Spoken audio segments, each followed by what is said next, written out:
Hi, I'm Bill Antholis, Director and CEO of UVA's Miller Center, the nation's leading research center on the American presidency. Our faculty and fellows, drawn from across UVA and from presidential administrations of both parties, host more than 50 events each year featuring some of America's leading thinkers and doers. When the pandemic raged, we pivoted to a webinar series that reached thousands across the country and around the world. All of this was possible at no charge to the public because of your generous support. I hope you'll tune into our events again in the coming months, either virtually or in person, and visit millercenter.org for resources that go way beyond sound bites and clickbait. History is talking. The Miller Center's listening.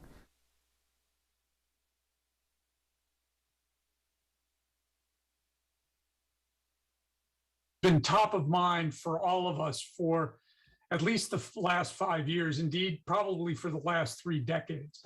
It's changing the American political party system as well as the policy agenda and political engagement writ large. And yet polarization is complicated because both political parties face internal debates and even divisions. On the Democratic side, in Washington at least, that's translated into divisions between moderates and progressives on the big legislative agenda that President Biden has been trying to move forward. On the Republican side, we've seen the divisions across the Trump presidency and since then, including the biggest being over the events of January 6th. With this intense polarization come numerous questions. Are there historical precedents to this in the fragmentation of our public in America's history? What are the long-term political implications for national unity? And is there a way out? And if so, how do we achieve progress in the midst of this division? Here to help answer these vital questions are 3 experts who have been at the forefront of political thought on partisanship, on politics, and how we talk to one another as a country. William Jelani Cobb joins us from Columbia School of Journalism, where he has taught since 2016. Jelani's publications frequently cover the topics of race, politics, history, and culture, and his writing has earned him both the Sidney Hillman Award for Opinion and Analysis and a position as staff writer for The New Yorker, among other accolades, achievements, and places where he's published. Jelani, thank you for joining us today, and it's great to have another Queens native on our programming. You should have started with that. Our next panelist is our very own Jen Lawless, Miller Center Faculty Senior Fellow and the Commonwealth Professor of Politics here at UVA. She's a prolific writer and researcher on topics of political ambition, campaigns and election, media, and gender and politics. We're excited, as always, to have Jen back with us, even if she's from Manhattan. And we are excited, as always, to finally have Sid Milkis, who is an anchor both at the politics department at UVA, where he's been the Commonwealth Professor, as well as the Miller Center, where he is the White Burkett Miller Professor. He teaches politics, American politics, the American presidency, elections, social movements, and he's been a leader in a program on democracy and capitalism in the last year here. Sid frequently lectures on these topics and internationally and here in the United States, and we're delighted to have him moderate and lead us in our conversation today. So without further ado, I'm going to hand it over to Sid. Thank you, Bill. You forgot to mention I'm from Philadelphia. So that was not accidental, I suspect. Yeah, probably not. The Queen's got thinking alike. Well, thank you for all your support, Bill. I'm really anxious to moderate this panel on the state of party politics because there's no more urgent topic to explore than the raw and disruptive polarization that both is arousing and threatening American democracy. And I can't think of 2 better people to talk about this with than Jelani Cobb and Jen Lawless. It's an honor to be here with both of you. Before I start, I just wanted to encourage our audience to submit questions through the question and answer mechanism, whatever we call it. And I'll be looking at them as they come in, and we'll get to as many of them as we can. So, Jelani, I want to start with you because you've written so brilliantly about our current discontents in a broad historical context. And I wonder if you'd comment on how you see the current polarization as echoing episodes of harsh party conflict in our past. Sure. Earlier this year, I published a piece in the New Yorker called "How Parties Die," and it's something that very many people who write about politics professionally, whether they be political scientists or policy analysts or historians and so on, very many people know about the previous collapses of the two-party system, but it's something I found a shocking degree of unawareness about in talking with the general public. And so I wanted to think about what kinds of circumstances preceded the collapse of the two-party system and in previous instances, and whether or not that could connect to anything that's going on in American politics now. And so when we talk about hyper-partisanship and hyper-polarization, and it's an asymmetrical polarization, affects the Republican Party more than it affects the Democratic Party, although the Democratic Party should be mindful of one thing that leaps out at you. If you look at the collapse of political parties in American history, the dynamics that bring about the demise of one party generally negatively affect, if not severely affect, the other party as well. And so that happens, with the Federalists, that happens with the Whigs and the Democrats, in the middle of the 19th century. And then in the 20th century, when we see the dynamics that impact, the partisan realignment really as a result of reaction to migration and the influence of the civil rights movement in the middle of the 20th century, the middle third of the 20th century, both parties are impacted by it. And so in thinking about that, I think two big things are themes. And I'll say that I'll kind of leave it there so we can get into more detail in the conversation. But the Federalists collapsed because of their inability to attract a demographic majority, and because they could only appeal to a limited portion of the electorate. And they didn't change so much as the kind of old cliche about whenever someone switches parties or leaves the party, was I didn't leave the Republicans left me, or I didn't leave the Democrats left me. The Federalists didn't lose the country so much as the country lost them. The development of the Louisiana Purchase and the expansion of the country into past its old geographical boundaries made it difficult for them to win elections. Just quite frankly, they were a Northeastern party overwhelmingly. And then with the Whigs, they couldn't finesse the fundamental political issue of their time, which was the expansion of slavery. And that destroyed the Whigs and nearly destroyed the Democrats as well. And so those were things I was just thinking about as we look at the sort of unprecedented or semi-precedented developments that we see happening in American politics in the contemporary context. A lot of people have made references to those periods of history when they're talking about how history might not repeat itself, but it may rhyme. Sure. And those are two periods when we probably one time we came very close to civil war, and of course the other time we had a civil war. So these are two analogies or parallels that are very troublesome. I wanted to press you a little bit on what you said about the Whigs and the comparisons you've made between them and the Republican Party, because when I look at that period and think about now, it seems like the Whigs are more like the Never Trumpers. The Whigs were caught in the middle of the slavery controversy, neither took a position against or for, and kind of got eliminated by the polarization, the breaking apart of any kind of vital center in the political system.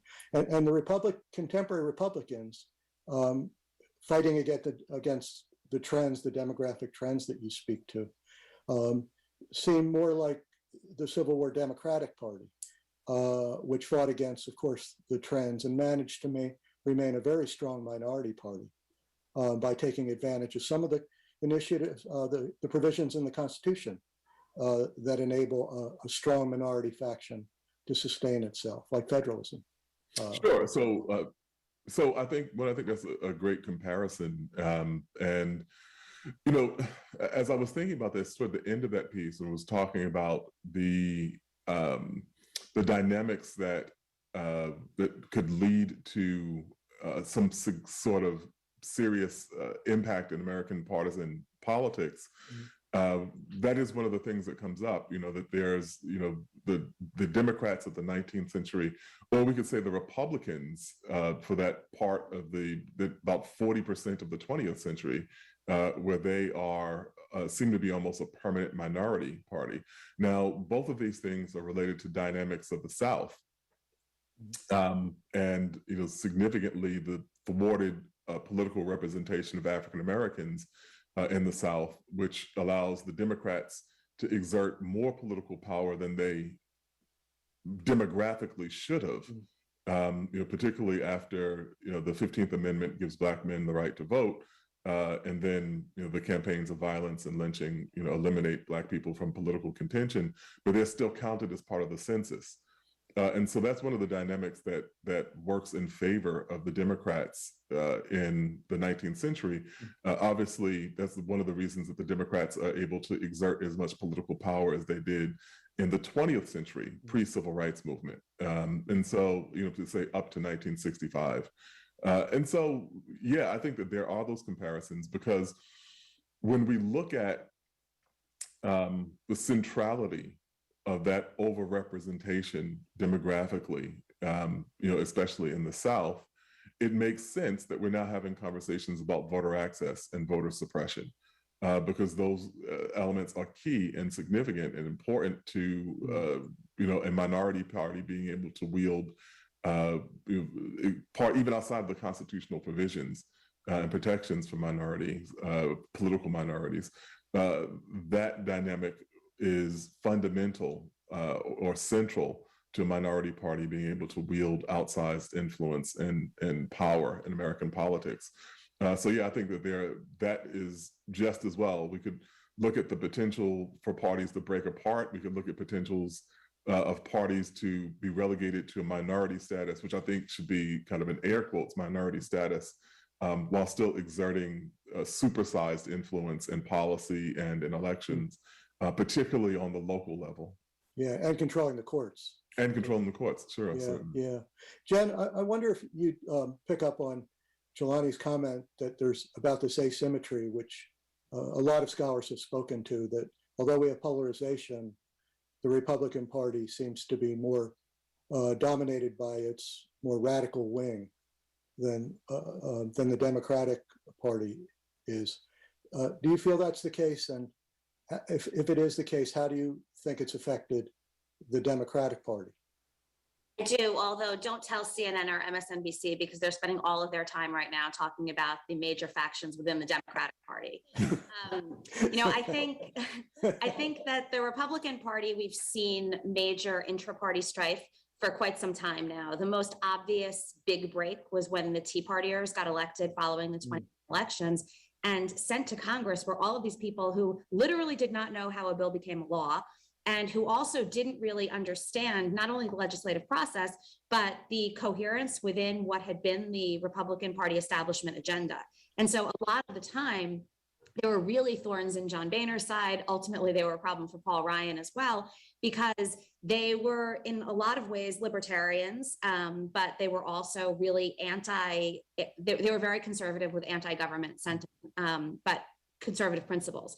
That became a problem, and trying to herd those cats for the Republicans has basically been a problem. Donald Trump made it a little bit easier because he created a different intra-party strife and different dynamics when he entered the scene in 2015. And there you saw the Never Trumpers and the Trumpsters. And again, this was not about sort of the traditional differences in Republican Party establishment values. It had a lot to do with tone. It had a lot to do with priorities. It had a lot to do with, sort of what was at the top of that list.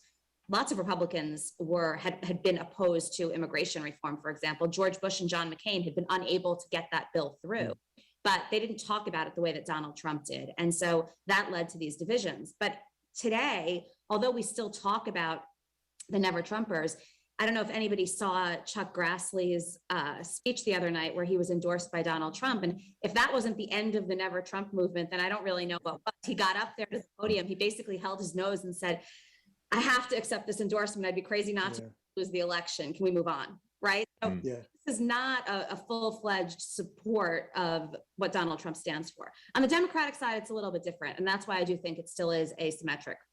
There are people like Joe Manchin or Kirsten Sinema who obviously don't want to spend as much on a huge social spending bill, who have been thorns in the sides of Chuck Schumer, Nancy Pelosi, and Joe Biden in terms of pushing his agenda forward.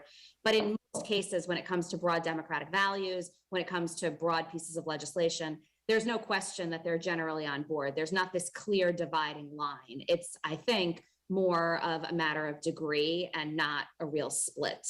That wasn't always the case. I mean, I remember in the 2004 and 2006 congressional elections, for example, there was a big debate within the Democratic Party about how big tent they wanted to be. Should anti-choice Democrats, for example, be supported in places like Pennsylvania, when Bob Casey was running, when a Democrat who was pro-choice could clearly get elected in that district. So this has not always been complete unanimity around key issues, but I do think that the Democratic Party has probably done a better job supporting candidates, electing candidates, and keeping them in line with a broad set of values and principles than the Republicans have.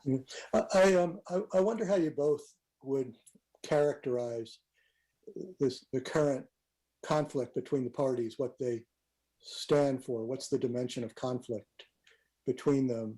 I mean, there's so much emphasis on Trump and a cult of personality, and that seems to dominate a lot of the conversation about the parties and the question of whether can the Republicans disenthrall themselves from Donald Trump. I mean, Jen, you're mentioning Grassley reminded me of the absence of a platform for the Republican Party in 2020 for the first time in its history. That's right. right. The first time in its history, the Republican Party since 1856 didn't have a platform. They just said, we'll do whatever Donald Trump wants.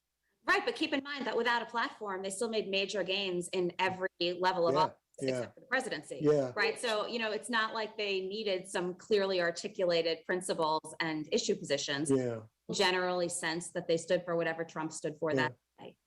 So how would you characterize, I'll start with you, Jelani, and then we'll give Jen a chance. How would you characterize the conflict, or what the parties stand for now? Well, yeah, I do think that those two things go together in a way, that they're wed in a particular way, which was, the absence of a platform, which, people have debated, about how significant, the platform is and so on, but it's a right, the convention. And at least in theory, it's something that you can be held to, saying these are the things that we plan to govern on, the issues we plan to govern on, and we plan to govern in this particular way. But what has been replaced, is a kind of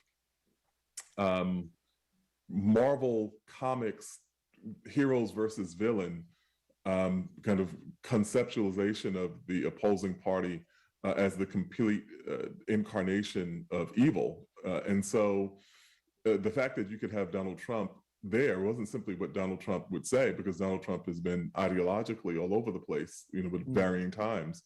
Occupying both sides of many issues, depending on, how he saw or whatever his whims were at that moment. But I think that he represented a kind of unreconstructed opposition to whatever the Democratic Party was, and that was sufficient. And so I think that is one of the more troubling aspects of this development.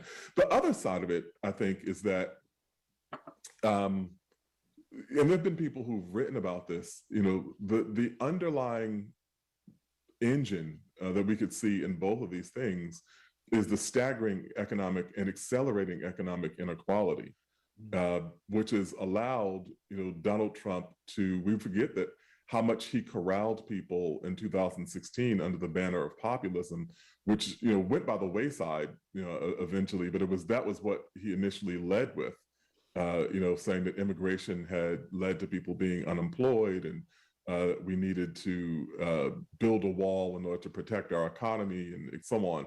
And that was the approach he took to it, which is the same dynamic that is giving Democrats headaches between the fights between the moderates and progressives.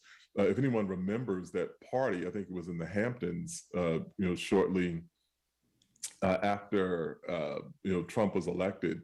And there were kind of high-powered, influential Republicans there and influential Democrats there, and the Democratic base nearly lost their minds. They were saying, like, "Wait, what are we doing here? If these people are actually still in contention to be social?" That once would have been, I think, a hallmark of functionality in politics. Now, for reasons I think that are very easily discernible, that was something that drove people almost nuts. Jen, how would you characterize the conflict between the parties? I agree with everything Jelani said. The other thing that I would add, that especially in recent years, is a fundamental difference about rule of law. That's true. Basically, like whether it applies to elections or to your party and your people. And I always think about policies that I haven't liked in the past and politicians that I haven't liked in the past and how they've gone about trying to push through their agenda, as well as the ones that I do like and how they've pushed it through.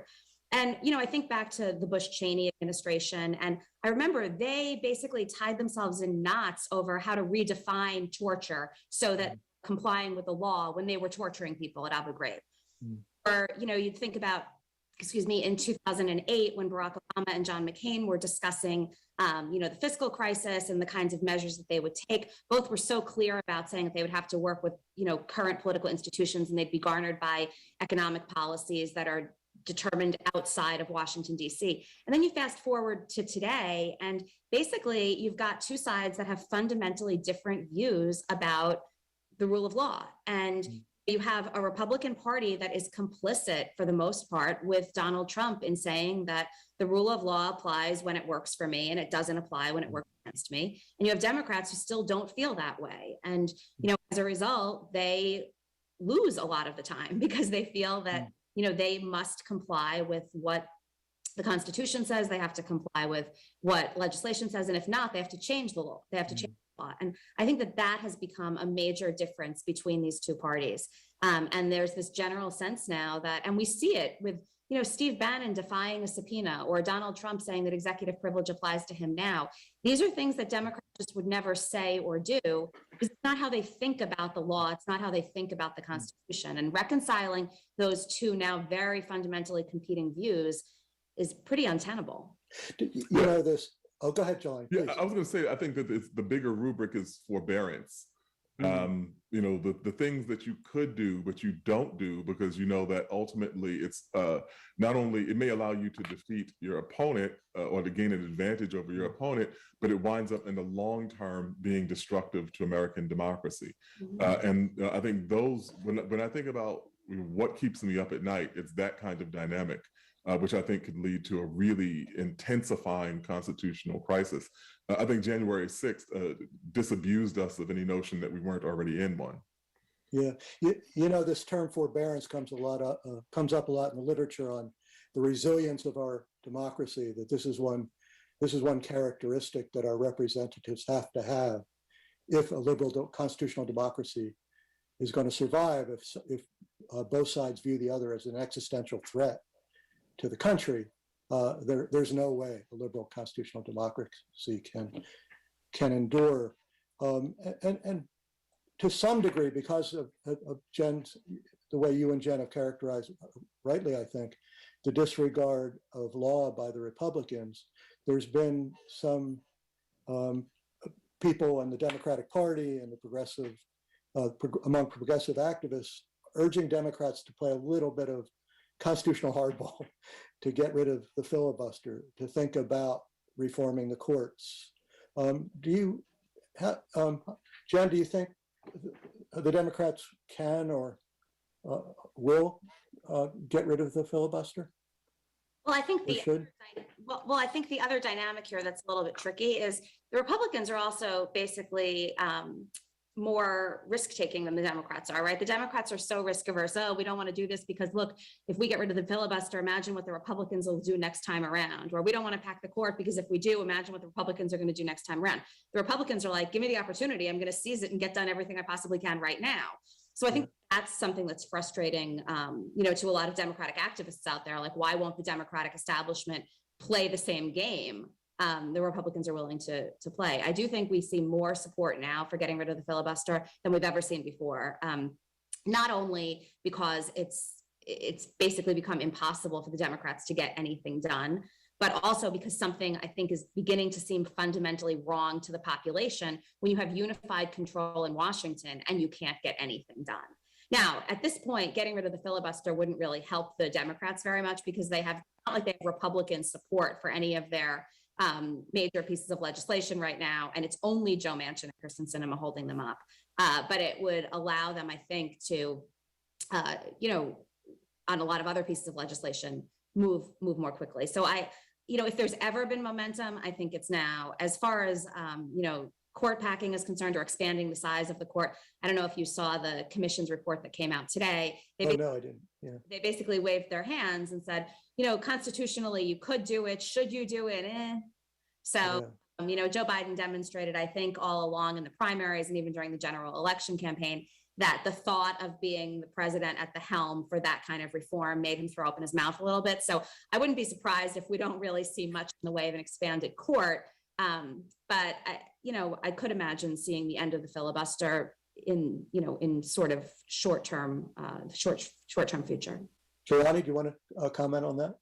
Yeah, I think the counter argument, of course, is that the court has already been packed.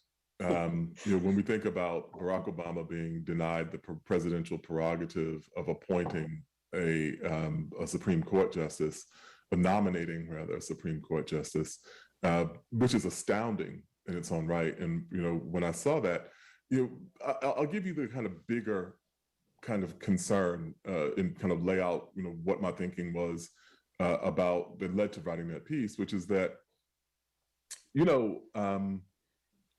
we have what restrains us from solving our problems through violence or addressing the world, and what we think it should be through violence, is the belief that you can eventually attain what you want through legitimate mechanisms.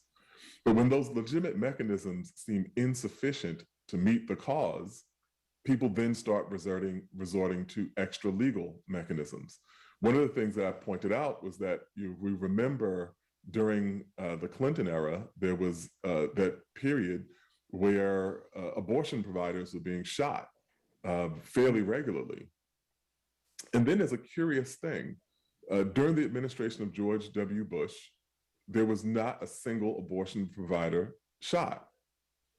And then when Barack Obama was elected, the provider Tiller, is his last name, was shot early in Barack Obama's first term. And so there was that interval in which people seem to believe that maybe there's a mechanism, maybe they will be able to get what they want through the official channels of political power.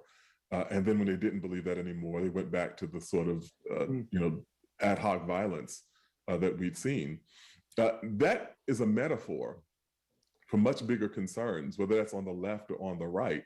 And so I think that is the dimension, that adds a dimension of danger to what we're seeing happen right now in our politics. Yeah, that points to your more recent piece where you talk about the big lie, how that's undermining faith in our elections, and January 6th is maybe just a first taste, right? First dramatic episode of the consequences of people not having faith that their political commitments can be addressed in elections. Exactly. So we have a question from Terry Newell, and he wants ask the question of whether or not there still is a significant middle in the country. And I guess an implication of that is, and I've heard one of Jen's former professors, Morris Fiorina, argue this, that the polarization is mainly an elite-driven phenomena, that most Americans are not as polarized as people who are active in party politics or in social movements. And I wonder if whether you guys think that there is still the potential for some kind of vital center to be forged out of the chaos that is contemporary American politics. Jen? I mean, I think we still are sort of the center. I mean, if you look at the infrastructure bill, that's as centrist as you can get. It's why you've got Democrats and Republicans agreeing that we should pass this bill. It's about jobs. It's about the economy. It's about crumbling roads and bridges. You know, it appeals to people in the Northeast, it appeals to people in the West, and it appeals to the whole middle of the country. I think that, you know, Fiorina's point, and a view that I generally take, is when we think about where polarization came from, it's probably elite driven and it's probably top down. But the reality is people are given choices when they vote in elections. And it's not necessarily the case that they're all these purple people in the middle who are just moderate. It's that, you know, on a lot of issues, people don't necessarily line up firmly with one party or the other, but make choices. At the end of the day, what issues matter most to you? You know, so this idea that there are all of these moderates in the middle, a lot of it is because of the way that we, and this is a political sciencey thing, but it's sort of the way we code them. So like, let's say you're really, really liberal on 5 issues, really, really conservative on 5 issues. We say, yep, you're middle of the ground, you're middle, but you're not, you know? So it's just a matter of whether the issues that you're progressive on or conservative on matter more to you. So, you know, I'm not convinced that there's this middle that's being ignored entirely. I do think that we have reached a point in time where our primaries now are really, really to the extremes. And unless there's an incentive, and that could be really identifying new voters in each of those parties who are more moderate or more toward the middle to come out and affect primaries, we're going to wind up with choices that, you know, not such extreme voters face that pit, you know, 2 extremists against each other because of what comes out of the primary. But, you know, I think that this is a situation where their voters have to be incentivized to turn out, which means that, you know, it takes a candidate to motivate them to do so. Yeah, I think that Jen hit the nail on the head in talking about this, because, you know, it's exactly that. It's the primaries. Like when we talk about the primaries, but also the thing that I would push back on about this being a purely elite-driven phenomenon is that we're also seeing it in our state houses. And we're seeing this kind of dynamic in legislatures and local elections. And so it does kind of redound across various strata of our politics. The other thing that I think is significant to bear in mind is the role, the culpability of my own profession, which is media. You know, so much of this hyperpartisanship has been driven by what is the political science term? Pluralistic ignorance, where people, a large swath of the public, as opposed to the kind of democracy being founded upon individual rationale reasoning and saying that I can sort these things out for myself, that large groups of people are being misinformed by the same outlet or the same news and information source.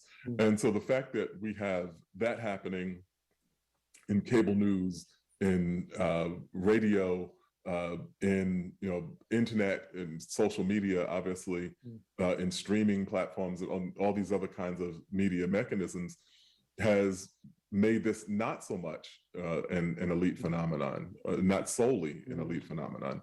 And the last thing I'll say about this in terms of the vital middle, vital center, is that there is an economic populist position to be made. When we talk about populism, we tend to talk about the most right-wing variants of it. We immediately went to George Wallace. In 2016, the comparison that people reached for was George Wallace and his kind of racial firebrand form of populism. And that form of populism, goes back to the 1890s in the United States. It also has been nutty for as long as it has existed. When we talked about the paranoia and the conspiracy theories and the kind of crackpot ideas that have filtered into the American mainstream, that's not unusual for populism. Going back to the 1890s, there were kind of crackpot things that people thought back then as well. But there's another populist tradition that we have not paid as much attention to. We've talked about George Wallace. We've not talked about Henry Wallace, who advocated, obviously, in 1948, a much more kind of racially and ethnically inclusive form of populism. That's a form of populism that Martin Luther King represented in 1968 with the Poor People's Campaign. It's a form of populism that Jesse Jackson tried to revitalize in 1984 with the Rainbow Coalition. And so you have that tradition. It has made significant achievements and improvements in people's lives, and it has not been the dominant theme in our conversations about populism. But I don't doubt that there's a person or persons out there who could make an appeal straight down the middle on the ideas of economically revitalizing both the underserved cities, the suffering rural communities, the kind of the Rust Belt, these places in the South. I think it would be possible for a person or a group to make a serious play along those lines. I think that's a good. Oh, please, Jen, go ahead. Can I just add something to that? Sure. I agree with that. I think that part of the challenge is when you look at the big donors, when you look at the big funders, when you look at, again, the media, the first question that, a candidate that supports that would get is, well, how pro-choice are you, right? And so immediately these social policy issues that might not be that important to people in the middle or to people who are prioritizing the economy become really, really important to the donor class, become really, really important to political interest groups. And, threading that needle just becomes very, very difficult. So, there are levels and strata in American politics where even if what the voters want, they see in a candidate, that middle piece, those donors, those political activists, those journalists don't necessarily say that, all right, that's what we're going to give you. We're going to go a bit deeper and give you what we want.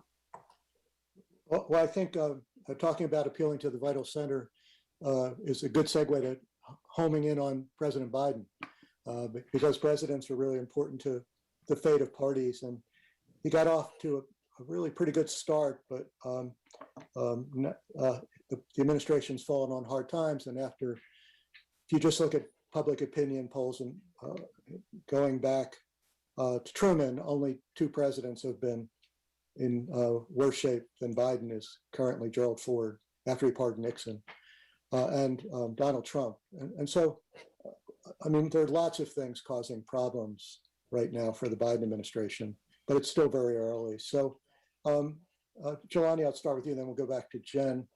What do you think are the main factors afflicting the Biden administration right now?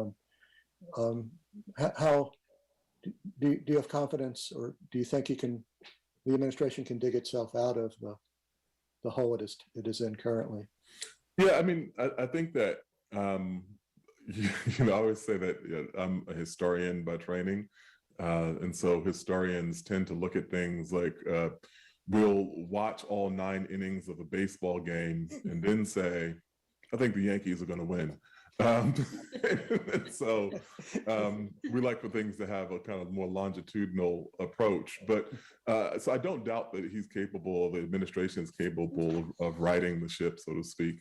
But what seemed notable to me was the mismanagement of the story around Afghanistan, which kind of kicked a lot of this off and was surprisingly inept.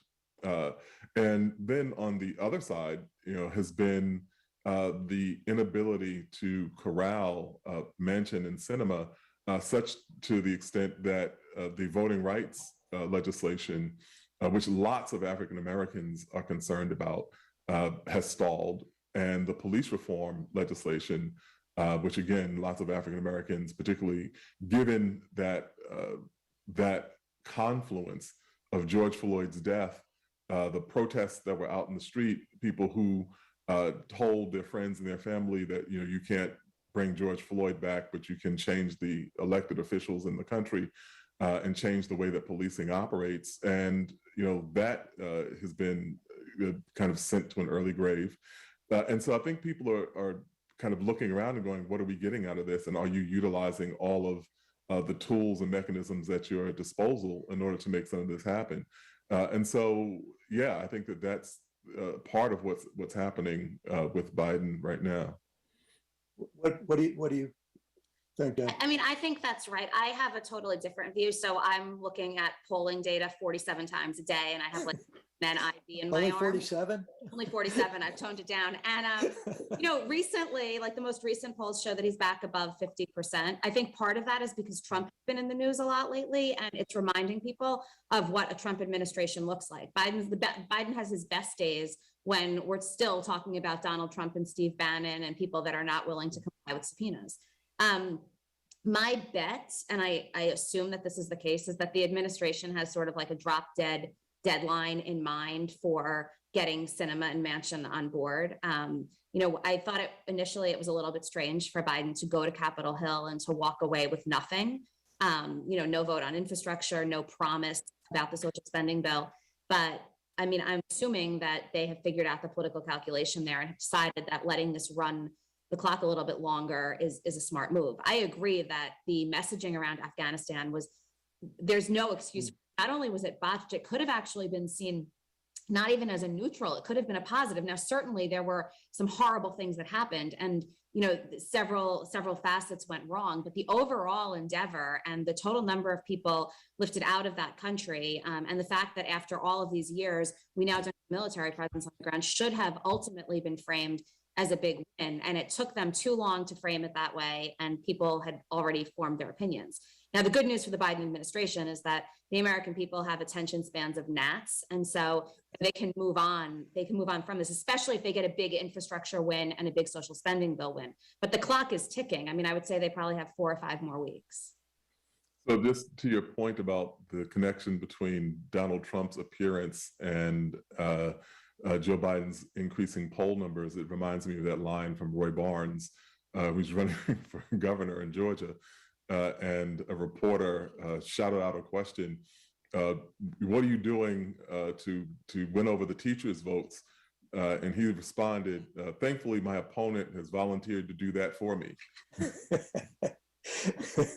One of the biggest problems for Biden, and I'd like to get your thoughts on this, is one of his virtues that he sold during the election is that he would be more competent than President Trump. And Jenna, I don't look at polls 47 times a day like you do, but a couple of times a day I do.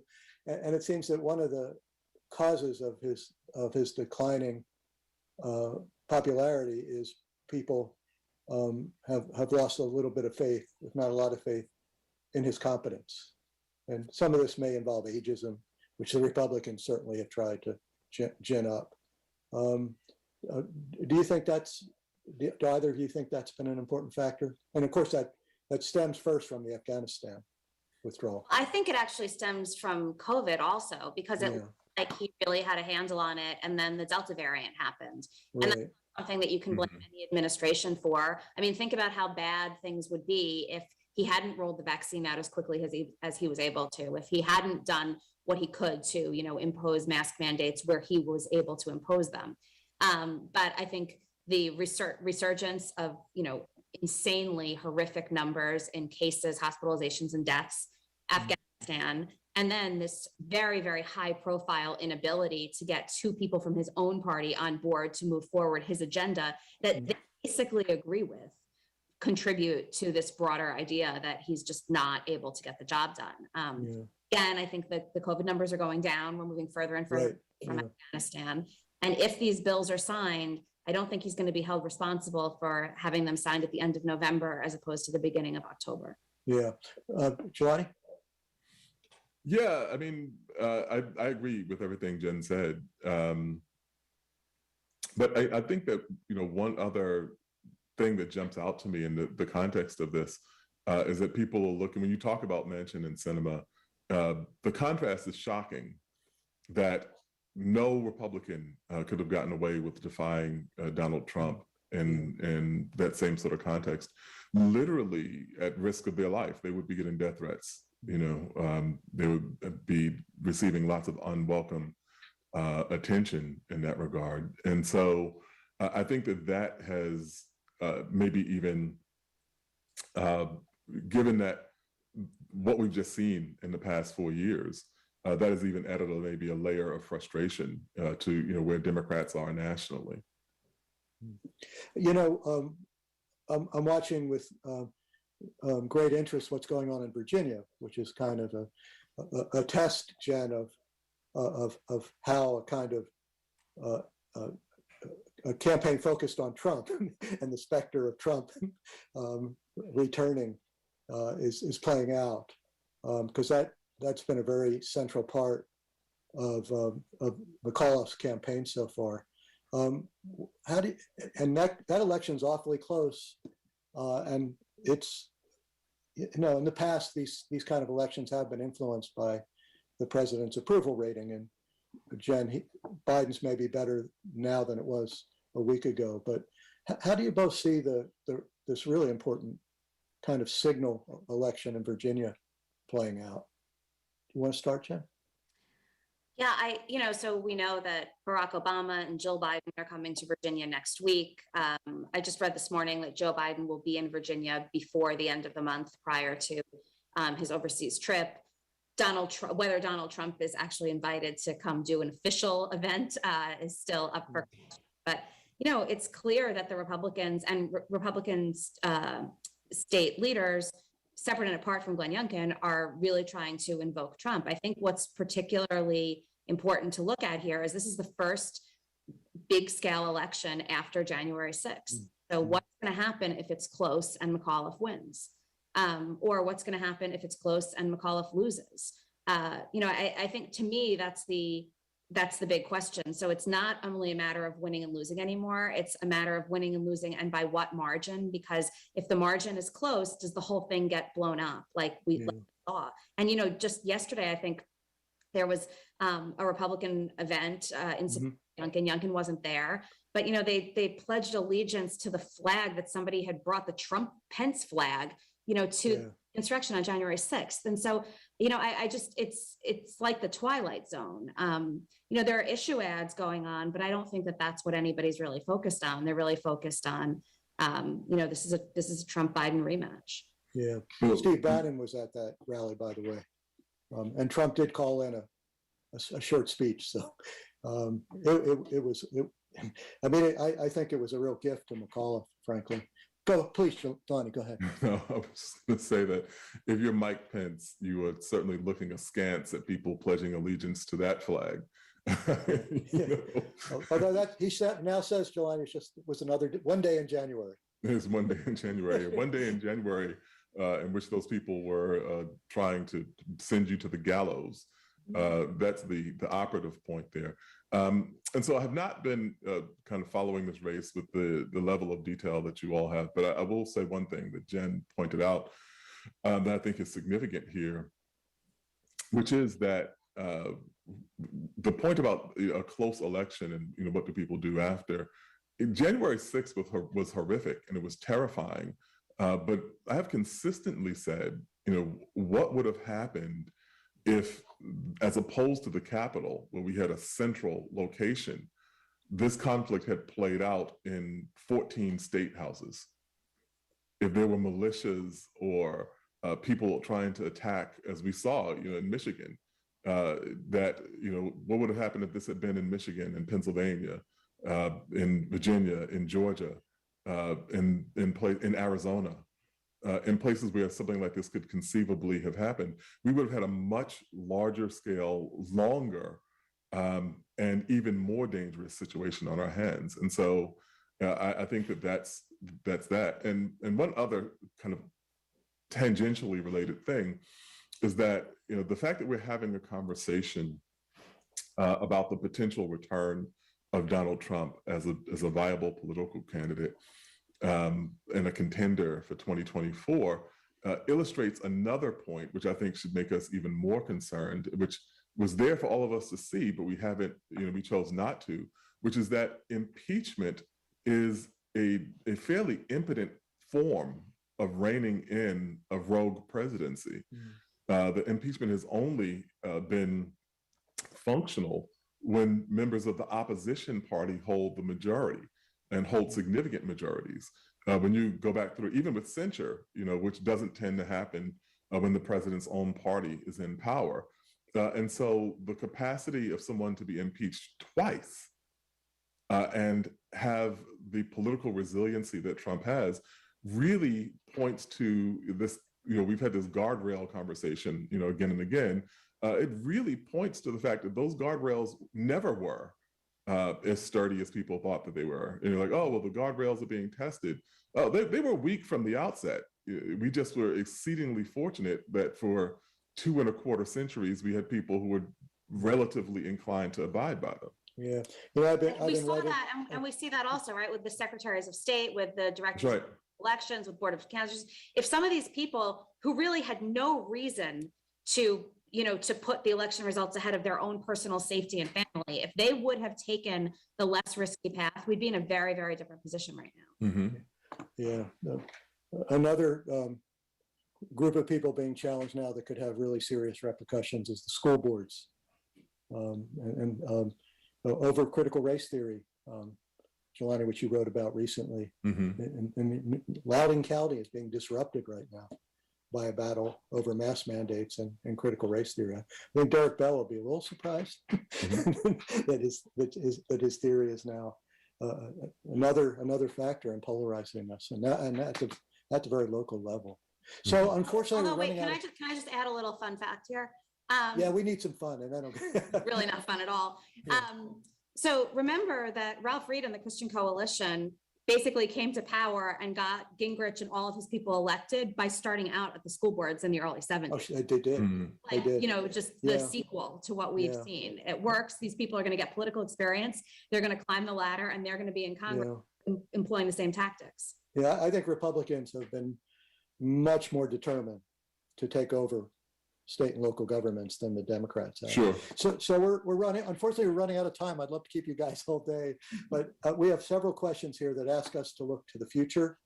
And there's a question about the potential of a third party emerging, which, Jelani, you've written a lot about, how third parties have played into American political development. There's also a question about whether there's a possibility of developing some kind of new language of politics that helps to repair the fabric of our torn national community. More broadly, how do you guys see things going forward? Do you have any? Are there any reasons? I think it would be nice to hear. Are there any reasons for optimism? Do you want to start, Jelani? Then we'll go to Jen. Yeah, but it's a very particular kind of optimism. I think that people are never so eager to make peace as they are in the aftermath of war. We're never so eager to protect democracy as we are when it has been seriously harmed or injured. And unfortunately, I don't think that we've reached a kind of recognition point about just how dangerous the games we're playing are. Which is to say that I think it will get better, but unfortunately, I suspect it will get worse before it gets better. Yeah. So you think January 6th wasn't enough to warn us about? No, I don't think it was. When we see people now trying to compare them to tourists and trying to minimize, what happened, when what separated us from members of Congress being actually killed was this highly technical, complicated mechanism called luck. And that's it. And if that wasn't enough to shock people into saying that we really are playing with explosive munitions at this point, I think that it may take something worse before we actually recognize that. Yeah, the thrall that the Republicans have to Trump is really remarkable. I don't know. It would be hard for me to come up with another person who lost the presidency, and they also lost the Congress, and is still being celebrated so much by his party. Maybe William Jennings Bryan after 1896, but it's really rare. Even Jennings Bryan was more of a cultural figure. He wasn't a political force. Yeah, you know, he was populist. Right. Yeah. But it's really been remarkable to me how enthralled the Republicans have remained to Trump. Jen, any comments from you? I mean, I'm glass is entirely empty, so you're not going to get optimism. But I will say two things. The first is Trump and the Republicans don't think Trump lost. So, they're still rallying behind him because they think that he won the election and he hasn't been entitled to the White House. And going back to the Virginia election, in September, Trump made a statement, or early September, he said, if Terry McAuliffe wins in Virginia, it's because there was fraud, right? So he did this incredible job setting these expectations in a way where the Republicans don't have to believe reality. And the echo chambers and the manner in which they're able to self-select in terms of media allow them to believe that that's the case. And so, if you want to drink the Kool-Aid, there is a lot of Kool-Aid out there to drink, and Trump and his supporters, are producing it.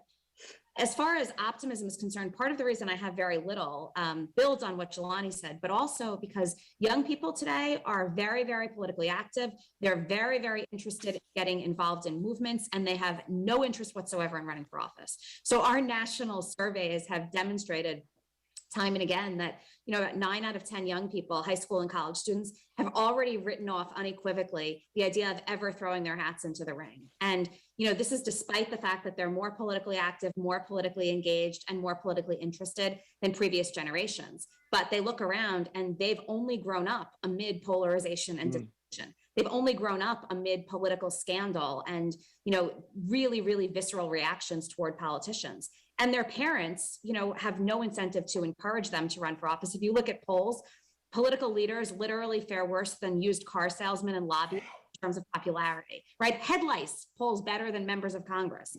And so, you'd have to be crazy to encourage your kids to get involved in politics. Teachers don't encourage their students to get involved for these same reasons, or at least not as elected officials. And so I worry that the people that do select into this process are going to continue to be these stunted student body presidents that are, a lot different than what we'd look for in a high quality political leader. Eventually the tide will turn, but I don't think it's going to be anytime soon. Jelani, in talking to your students, do they seem alienated from elected office? I teach at a journalism school, so they're very skeptical, in the professional sense. They believe that elected office is extremely important, and that they have to make sure those people don't lie to you. So, if that may be a kind of backdoor form of faith in the system. Do you think? Can you foresee any way that journalism could play a role in getting us beyond the conundrum in which we now are caught? I mean, we hope so. That's what we are trying to do. I think that the problem with faith and confidence in people is that it's easy to destroy and very hard to build. And so I had a dinner conversation with a Republican colleague in 2016, I want to say early 2016, maybe even like late summer of 2016. And he said, we have beaten up on the national media as biased for so long, and I really agreed with that for a long time. It didn't occur to me the damage that we might do, because he was alarmed by Trump, but he also thought that there were no mechanisms by which you could report anything that people showed that he did that was insane was simply dismissed as a lie. And he said that, perhaps we should have been more judicious in how we approach that.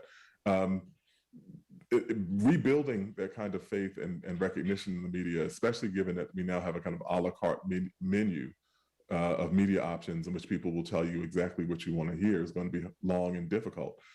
So we may play a role, but it will be difficult to do that too. Yeah.